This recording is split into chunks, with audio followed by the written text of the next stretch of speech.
ॐ गजाननं भूतगणादिसेवितं कपित्थजम्बुफलचारुभक्षणं उमासुतं शोकविनाशकारकं नमामि विघ्नेश्वरपादपङ्कजम्।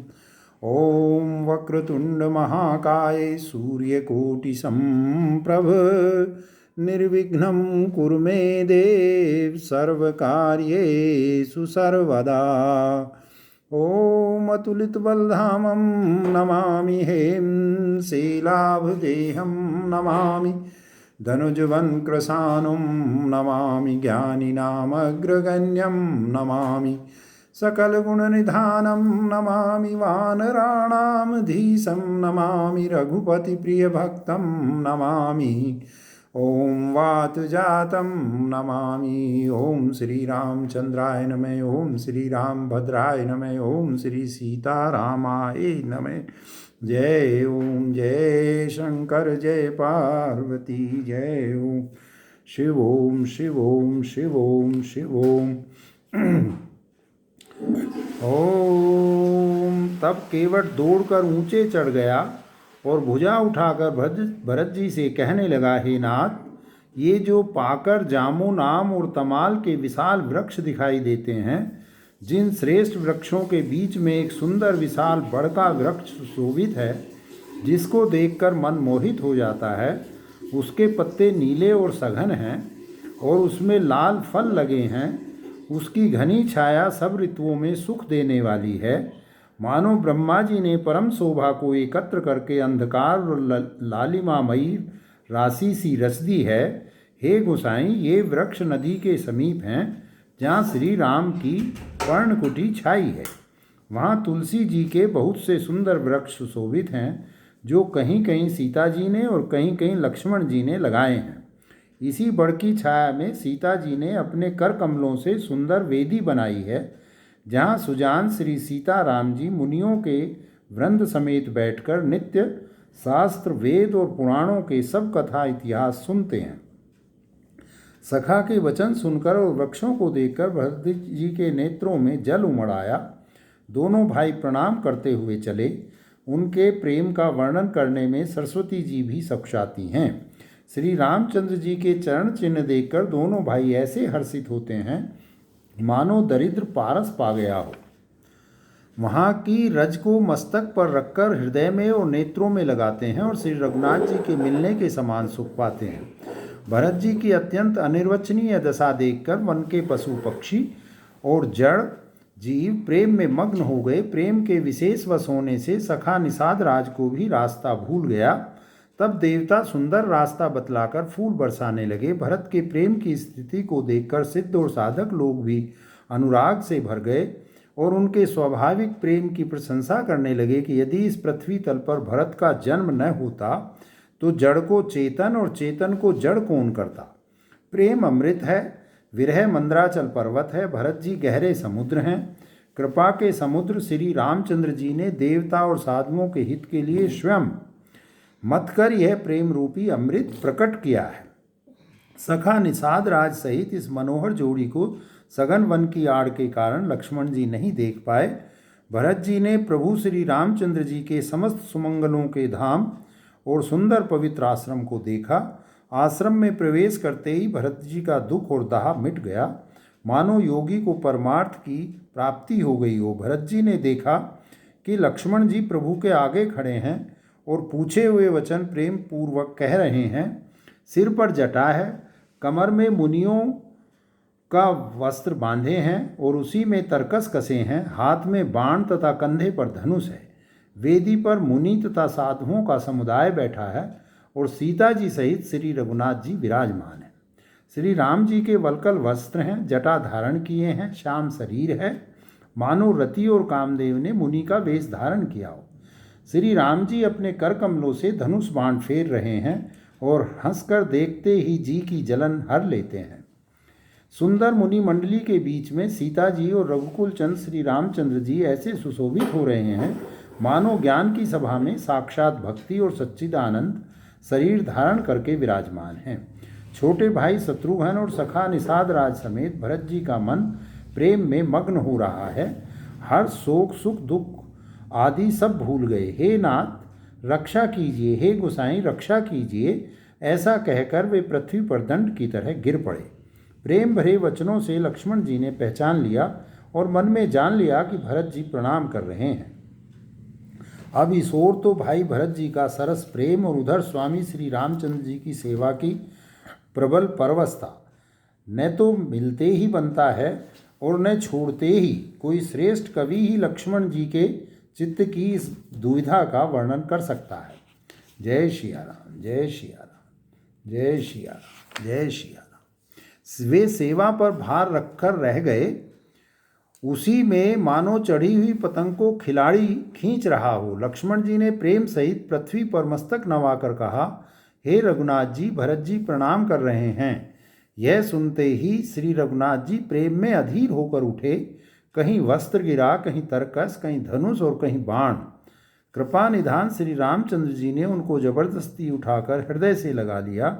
भरत जी और श्री राम जी के मिलने की रीति को देखकर सबको अपनी सुध भूल गई। मिलन की प्रीति कैसे बखानी जाए, वह तो कवि कुल के लिए कर्म मन वाणी तीनों से अगम है। दोनों भाई मन बुद्धि चित्त और अहंकार को भुलाकर परम प्रेम से पूर्ण हो रहे हैं। कहिए उस श्रेष्ठ प्रेम को कौन प्रकट करे। कवि की बुद्धि किसकी छाया का अनुसरण करे। कवि को तो अक्षर और अर्थ का ही सच्चा बल है। नट ताल की गति के अनुसार ही नाचता है। भरत जी और श्री रघुनाथ जी का प्रेम अगम्य है। जहाँ ब्रह्मा विष्णु और महादेव का भी मन नहीं जा सकता, उस प्रेम को मैं कुबुद्धि किस प्रकार कहूँ। भला गांडर की तांत से भी कहीं सुंदर राग बज सकता है। भरत जी और श्री रामचंद्र जी के मिलने का ढंग देखकर देवता भयभीत हो गए। उनकी धुकधुकी धड़कने लगी। देवगुरु बृहस्पति जी ने समझाया, तब कहीं वे मूर्ख चेते और फूल बरसाकर प्रशंसा करने लगे। फिर राम जी प्रेम के साथ शत्रुघ्न से मिलकर तब केवट से मिले। प्रणाम करते हुए लक्ष्मण जी से भरत जी बड़े ही प्रेम से मिले। तब लक्ष्मण जी ललक कर छोटे भाई शत्रुघ्न से मिले। फिर उन्होंने निषाद राज को हृदय से लगा लिया। फिर भरत शत्रुघ्न दोनों भाइयों ने मुनियों को प्रणाम किया और इच्छित आशीर्वाद पाकर वे आनंदित हुए। छोटे भाई शत्रुघ्न सहित भरत जी प्रेम में उमंग कर सीता जी के चरण कमलों की रज सिर पर धारण कर बार बार प्रणाम करने लगे। सीता जी ने उन्हें उठाकर उनके सिर को अपने कर कमल से स्पर्श कर उन दोनों को बैठाया। सीता जी ने मन ही मन आशीर्वाद दिया, क्योंकि वे स्नेह में मग्न हैं, उन्हें देह की सुधबुध नहीं है। सीता जी को सब प्रकार से अपने अनुकूल देखकर भरत जी सोच रहित हो गए और उनके हृदय का कल्पित भय जाता रहा। उस समय न तो कोई कुछ कहता है न कोई पूछता है। मन में प्रेम से परिपूर्ण है, वह अपनी गति से खाली है। उस अवसर पर केवट धीरज धर और हाथ जोड़कर प्रणाम करके विनती करने लगा, जय सिया राम, जय सिया राम, जय सिया राम, जय सिया राम। हे नाथ, हे मुनिनाथ, वशिष्ठ जी के साथ सब माताएं, नगरवासी, सेवक, सेनापति, मंत्री सब आपके वियोग से व्याकुल होकर आए हैं। गुरु का आगमन सुनकर सील के समुद्र श्री रामचंद्र जी ने सीता जी के पास शत्रुघ्न जी को रख दिया और वे परम धीर धर्म धुरंधर दीन दयालु श्री रामचंद्र जी उसी समय वेग के साथ चल पड़े। गुरु जी के दर्शन करके लक्ष्मण जी सहित प्रभु श्री रामचंद्र जी प्रेम में भर गए और दंडवत प्रणाम करने लगे। मुनि श्रेष्ठ वशिष्ठ जी ने दौड़कर उन्हें हृदय से लगा लिया और प्रेम में उमंग कर वे दोनों भाइयों से मिले। फिर प्रेम से पुलकित होकर केवट ने अपना नाम लेकर दूर से ही वशिष्ठ जी को दंडवत प्रणाम किया। ऋषि वशिष्ठ जी ने राम सखा जानकर उसको जबरदस्ती हृदय से लगा लिया, मानो जमीन पर लौटते हुए प्रेम को समेट लिया। श्री रघुनाथ जी की भक्ति सुंदर मंगलों का मूल है। इस प्रकार कहकर सराहना करते हुए देवता आकाश से फूल बरसाने लगे। वे कहने लगे, जगत में इसके समान सर्वथा नीच कोई नहीं और वशिष्ठ जी के समान बड़ा कौन है। जिसको देखकर मुनिराज वशिष्ठ जी लक्ष्मण जी से भी अधिक उससे आनंदित होकर मिले। यह सब सीतापति श्री रामचंद्र जी के भजन का प्रत्यक्ष प्रताप और प्रभाव है। दया की खान सुजान भगवान श्री राम जी ने सब लोगों को दुखी मिलने के लिए व्याकुल जाना। तब जो जिस भाव से मिलने का अभिलाषी था उस प्रकार का रुख रखते हुए उन्होंने लक्ष्मण जी सहित पल भर में सब किसी से मिलकर उनके दुख और कठिन संताप को दूर कर दिया। श्री रामचंद्र जी के लिए कोई बड़ी बात नहीं है। जैसे करोड़ों घड़ों में एक ही सूर्य के एक साथ ही प्रतिबिंब दिखाई देता है। समस्त पूर्ववासी प्रेम में उमंग कर केवट से मिलकर भाग्य की सराहना करते हैं। श्री रामचंद्र जी ने सब माताओं को दुखी देखा, मानो सुंदर लताओं की पंक्तियों को पाला मार गया हो। सबसे पहले राम जी कैकेयी से मिले और अपने सरल स्वभाव तथा भक्ति से उसकी बुद्धि को तर कर दिया। फिर चरणों में गिरकर काल, कर्म और विधाता के सिर दोष मंडकर श्री राम जी ने उनको सांत्वना दी। फिर रघुनाथ जी सब माताओं से मिले। उन्होंने सबको समझा बुझाकर संतोष कराया कि हे माता, जगत ईश्वर के अधीन है, किसी को भी दोष नहीं देना चाहिए। फिर दोनों भाइयों ने ब्राह्मणों की स्त्रियों सहित जो भरत जी के साथ आई थी, गुरु जी की पत्नी अरुंधति जी के चरणों की वंदना की और उन सबका गंगा जी तथा गौरी जी के समान सम्मान किया। वे सब आनंदित होकर कोमल वाणी से आशीर्वाद देने लगीं। तब दोनों भाई पैर पकड़कर सुमित्रा जी की गोद में जा चिपटे, मानो किसी अत्यंत दरिद्र को संपत्ति से भेंट हो गई हो। फिर दोनों भाई माता कौशल्या जी के चरणों में गिर पड़े। प्रेम के मारे उनके सारे अंग शिथिल हैं। बड़े ही स्नेह से माता ने उन्हें हृदय से लगा लिया और नेत्रों से बहे हुए प्रेमासुओं के जल से उन्हें नहला दिया। उस समय के हर्ष और विषाद को कवि कैसे कहे, जैसे गूंगा स्वाद को कैसे बतावे। श्री रघुनाथ जी ने छोटे भाई लक्ष्मण जी सहित माता कौशल्या से मिलकर गुरु से कहा कि आश्रम पर पधारिए। तदनंतर मुनीश्वर वशिष्ठ जी की आज्ञा पाकर अयोध्यावासी सब लोग जल और थल का सुविधा देख देख कर उतर गए। ब्राह्मण, मंत्री, माताएं और गुरु आदि गिने चुने लोगों को साथ लिए हुए भरत जी, लक्ष्मण जी और श्री रघुनाथ जी पवित्र आश्रम को चले। सीता जी आकर मुनि श्रेष्ठ वशिष्ठ जी के चरणों लगीं और उन्होंने मनमांगी उचित आशीष पाई। फिर मुनियों की स्त्रियों सहित गुरु पत्नी अरुंधति जी से मिलीं। उनका जितना प्रेम था वह कहा नहीं जाता। सीता जी ने सभी के चरणों की अलग अलग वंदना करके अपने हृदय को प्रिय लगने वाले आशीर्वाद पाए। जब सुकुमारी सीता जी ने सब सासुओं को देखा तब उन्होंने सहम कर अपनी आंखें बंद कर ली।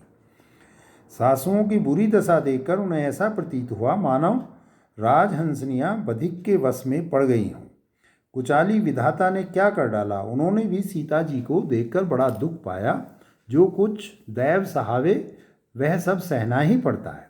तब जानकी जी हृदय में धीरज धरकर नील कमल के समान नेत्रों में जल भरकर सब सासुओं से जाकर मिली। उस समय पृथ्वी पर करुणा रस छा गया। सीता जी सबके पैरों लग लगकर अत्यंत प्रेम से मिल रही हैं और सब सासुएं स्नेह व हृदय से आशीर्वाद दे रही हैं कि तुम सुहाग से भरी रहो। सीता जी और सब रानियां स्नेह के मारे व्याकुल हैं।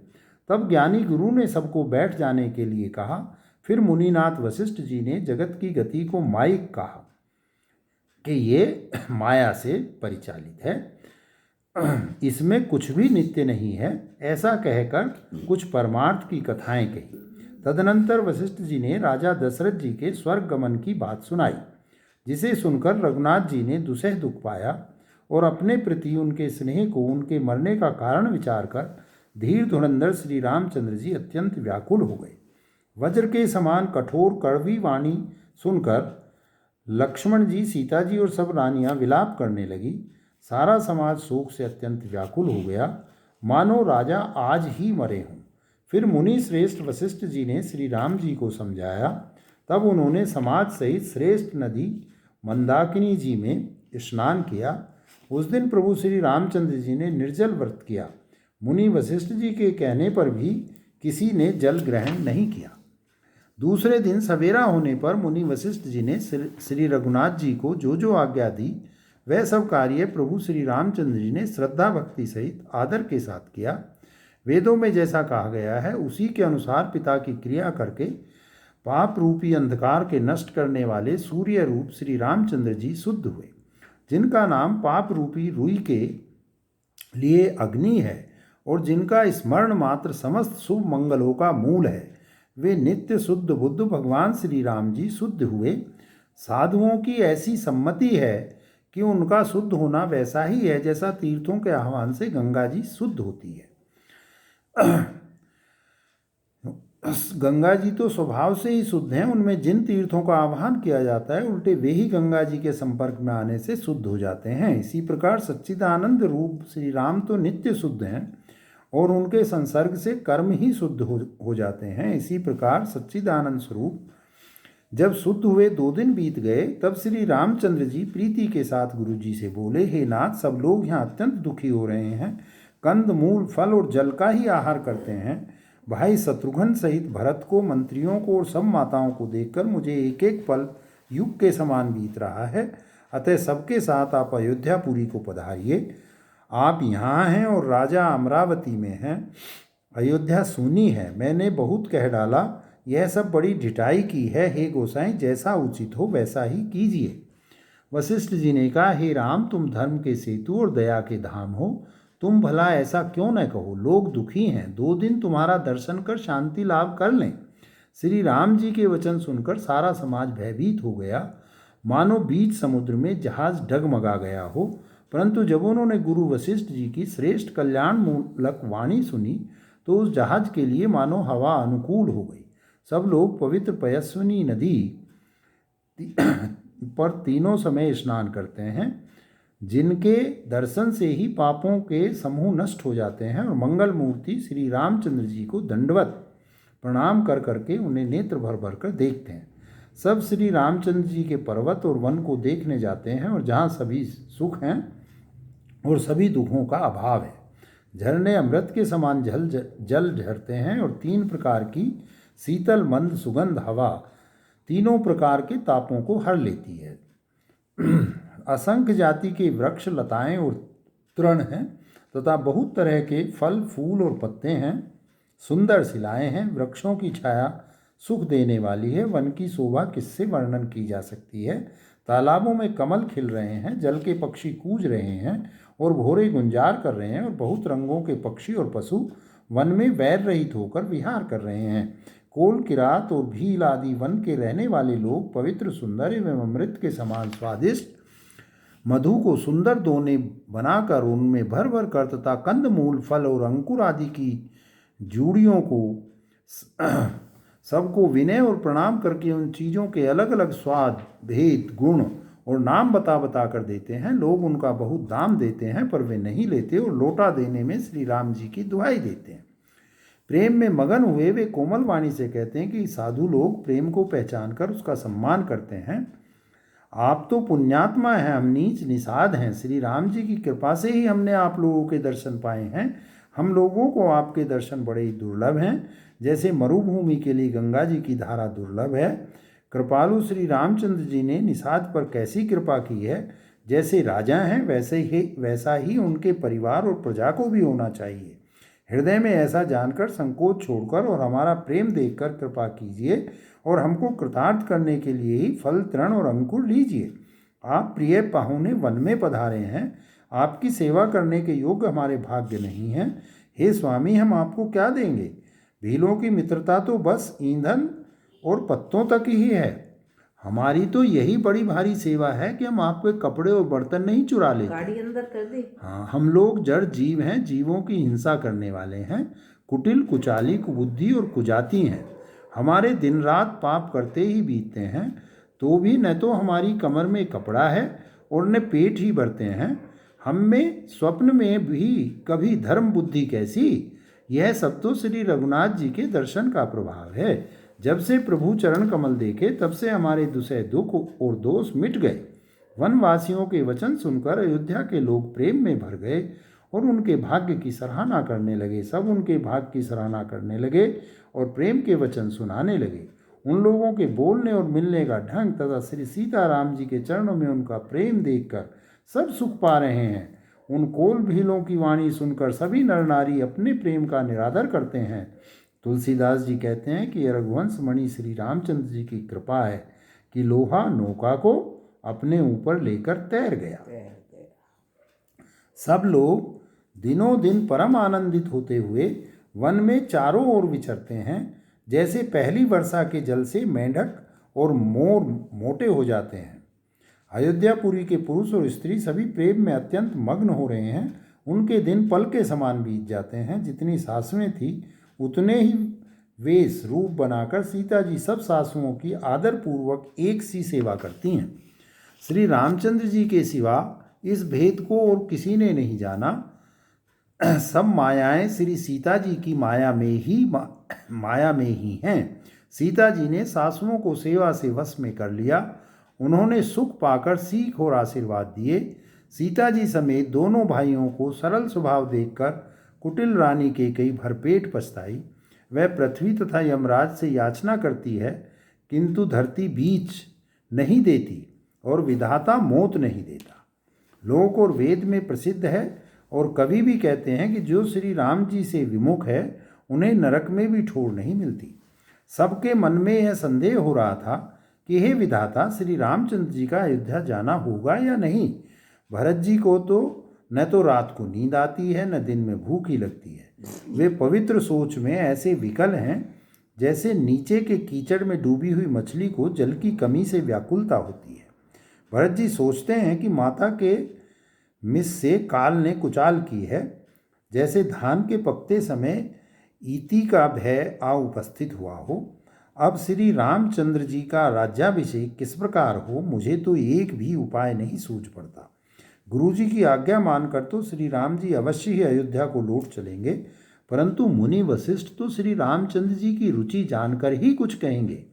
माता कौशल्या जी के कहने से भी श्री रघुनाथ जी लौट सकते हैं, पर भला श्री राम जी को जन्म देने वाली माता क्या कभी हट करेगी?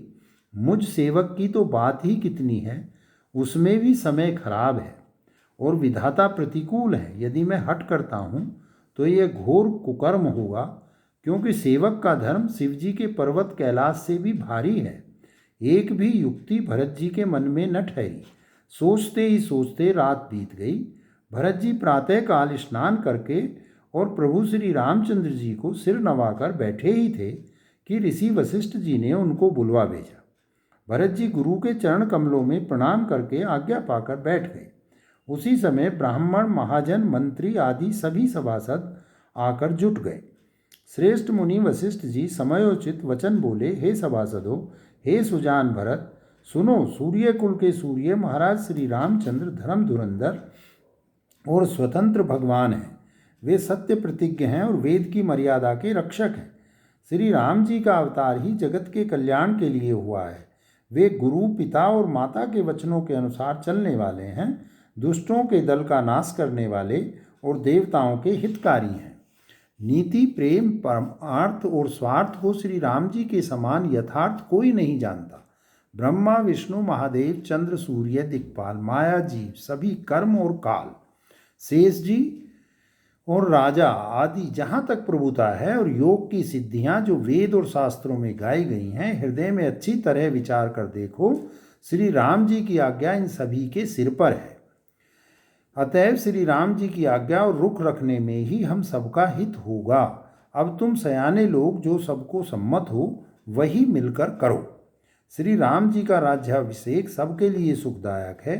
मंगल और आनंद का मूल यही एक मार्ग है। श्री रघुनाथ जी अयोध्या किस प्रकार चलें, विचार कर कहो, वही उपाय किया जाए। मुनि श्रेष्ठ वशिष्ठ जी की नीति, परमार्थ और स्वार्थ में सनी हुई वाणी सबने आदरपूर्वक सुनी, पर किसी को कोई उत्तर नहीं आता। सब लोग भोले हो गए। तब भरत ने सिर नवाकर हाथ जोड़े। सूर्य वंश में एक से अधिक बड़े बहुत से राजा हो गए हैं। सभी के जन्म के कारण पिता माता होते हैं और शुभ अशुभ कर्मों को का फल विधाता देते हैं। आपकी आशीष ही एक ऐसी है जो दुखों का दमन करके समस्त कल्याणों को सज देती है। यह जगत जानता है। हे स्वामी, आप वही हैं जिन्होंने विधाता की गति को भी रोक दिया। आपने जो टेक दी उसे कौन टाल सकता है? अब आप मुझसे उपाय पूछते हैं, यह सब मेरा अभाग्य है। भरत जी के प्रेम में वचनों को सुनकर गुरु जी के हृदय में प्रेम उमड़ आया। हे तात, बात सत्य है, पर है राम जी की कृपा से ही। राम विमुख को तो स्वप्न में भी सिद्धि नहीं मिलती। हे तात, मैं एक बात कहने में सकुचाता हूँ। बुद्धिमान लोग सर्वस्व जाता देखकर आधा छोड़ दिया करते हैं। अतः तुम दोनों भाई वन को जाओ और लक्ष्मण, सीता और श्री रामचंद्र जी को लौटा दिया जाए। ये सुंदर वचन सुनकर दोनों भाई हर्षित हो गए। उनके सारे अंग परमानंद से परिपूर्ण हो गए। उनके मन प्रसन्न हो गए। शरीर में तेज सुशोभित हो गया, मानो राजा दशरथ जी उठे हों और श्री रामचंद्र जी राजा हो गए। अन्य लोगों को तो इसमें लाभ अधिक और हानि कम प्रतीत हुई, परंतु रानियों को दुख सुख समान ही थे। यह समझकर वे सब रोने लगे। भरत जी कहने लगे, मुनि ने जो कहा वह करने से जगत भर के जीवों को उनकी इच्छित वस्तु देने का फल होगा। मैं जन्म भर वन में वास करूंगा। मेरे लिए इससे बढ़कर और कोई सुख नहीं है। श्री रामचंद्र जी और सीता जी हृदय की जानने वाले हैं और आप सर्वज्ञ तथा सुजान हैं। यदि आप यह सत्य कह रहे हैं तो हे नाथ, अपने वचनों को प्रमाण कीजिए। भरत जी के वचन सुनकर और उनका प्रेम देखकर सारी सभा सहित मुनि वशिष्ठ जी विधेय हो गए। भरत जी की महान महिमा समुद्र है। मुनि की बुद्धि उसके तट पर अबला स्त्री के समान खड़ी है। वह उस समुद्र के पार जाना चाहती है। इसके लिए उसने हृदय में उपाय भी ढूंढे, पर नाव, जहाज या बेड़ा कुछ भी नहीं पाती। भरत जी की बड़ाई और कौन करेगा। तलैया की सीपी में भी कहीं समुद्र समा सकता है। मुनि वशिष्ठ जी के अंतरात्मा को भरत जी बहुत अच्छे लगे और वे समाज सहित श्री राम जी के पास आए। प्रभु श्री रामचंद्र जी ने प्रणाम कर उत्तम आसन दिया। सब लोग मुनि की आज्ञा सुनकर बैठ गए। श्रेष्ठ मुनि देश, काल और अवसर के अनुसार विचार करके वचन बोले, हे सर्वज्ञ, हे सुजान, हे धर्म, नीति, गुण और ज्ञान के भंडार राम, सुनिए। आप सबके हृदय के भीतर बसते हैं और सबके भले बुरे भाव को जानते हैं। जिसमें पूर्ववासियों का, माताओं का और भरत का हित हो, वही उपाय बतलाइए। आर्त लोग कभी विचार कर नहीं कहते, जुआरी को अपना ही दांव सूझता है। मुनि के वचन सुनकर श्री रघुनाथ जी कहने लगे, हे नाथ, उपाय तो आप ही के हाथ है। आपका रुख रखने में और आपकी आज्ञा को सत्य कहकर प्रसन्नतापूर्वक पालन करने में ही सबका हित है। पहले तो मुझे जो आज्ञा हो मैं उसी शिक्षा को माथे पर चढ़ाकर करूं। फिर हे गोसाई, आप जिसको जैसा कहेंगे वह सब तरह से सेवा में लग जाएगा। मुनि वशिष्ठ जी कहने लगे, हे राम, तुमने सच कहा, पर भरत के प्रेम ने विचार को नहीं रहने दिया। इसीलिए मैं बार बार कहता हूँ, मेरी बुद्धि भरत की भक्ति के वश हो गई है। मेरी समझ में तो भरत की रुचि रखकर जो कुछ किया जाएगा, शिव जी साक्षी हैं, वह सब शुभ ही होगा। पहले भरत की विनती आदरपूर्वक सुन लीजिए, फिर उस पर विचार कीजिए। तब साधुमत, लोकमत, राजनीति और वेदों का निचोड़ निकाल कर वैसा ही कीजिए। भरत जी पर गुरु जी का स्नेह देखकर श्री रामचंद्र जी के हृदय में विशेष आनंद हुआ। भरत जी को धर्म धुरंधर और तन मन वचन से अपना सेवक जानकर ओम जय श्री राम। श्री रामचंद्र जी गुरु जी की आज्ञा के अनुकूल मनोहर, कोमल और कल्याण के मूल वचन बोले, हे नाथ, आपकी सौगंध और पिताजी के चरणों की दुहाई है। मैं सत्य कहता हूँ कि विश्व भर में भरत के समान भाई कोई हुआ ही नहीं। जो लोग गुरु के चरण कमलों के अनुरागी हैं, वे लोक में भी और वेद में भी बड़भागी होते हैं। जिस पर आपका ऐसा स्नेह है, उस भरत के भाग्य को कौन कह सकता है। छोटा भाई जानकर भरत के मुंह पर उसकी बड़ाई करने में मेरी बुद्धि सकुचाती है। फिर भी मैं तो यही कहूँगा कि भरत जो कुछ कहें वही करने में भलाई है। ऐसा कहकर श्री रामचंद्र जी चुप हो रहे। तब मुनि भरत जी से बोले, हे तात, सब संकोच त्याग कर कृपा के समुद्र अपने प्यारे भाई से अपने हृदय की बात कहो।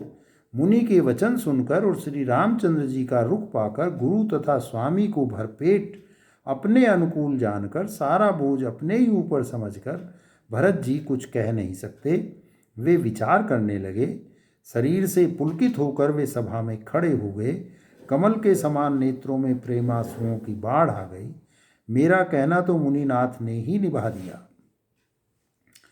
इससे अधिक मैं क्या कहूँ। अपने स्वामी का स्वभाव मैं जानता हूँ, वे अपराधी पर भी कभी क्रोध नहीं करते। मुझ पर तो उनकी विशेष कृपा और स्नेह है। मैंने खेल में भी कभी उनकी अप्रसन्नता नहीं देखी। बचपन से ही मैंने उनका साथ नहीं छोड़ा और उन्होंने भी मेरे मन को कभी नहीं तोड़ा। मैंने प्रभु की कृपा की रीति को हृदय में भली भांति देखा, अनुभव किया है। मेरे हारने पर भी खेल में प्रभु मुझे जिता देते रहे हैं।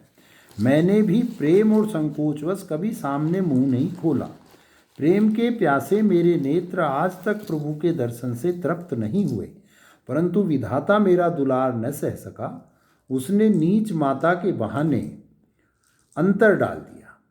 यह भी कहना आज मुझे शोभा नहीं देता, क्योंकि अपनी समझ से कौन साधु और पवित्र हुआ है।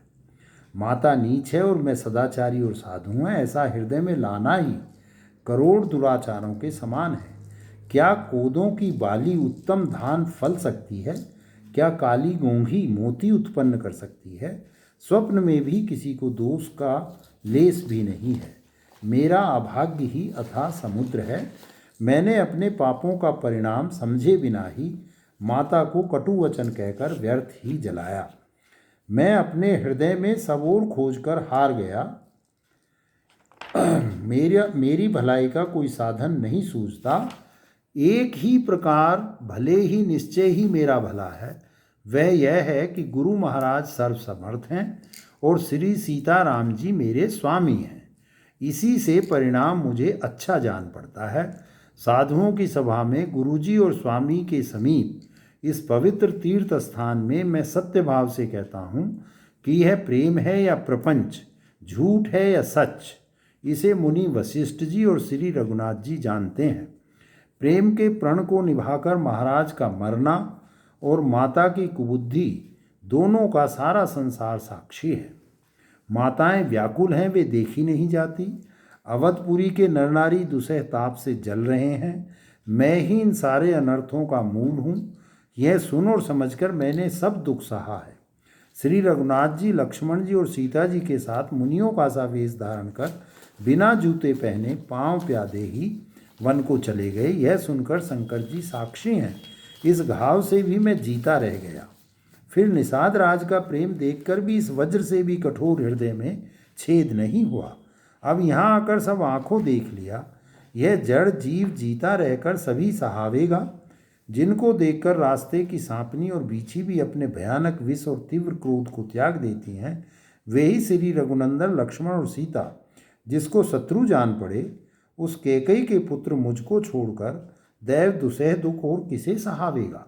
अत्यंत व्याकुल तथा दुख, प्रेम, विनय और नीति में सनी हुई भरत जी की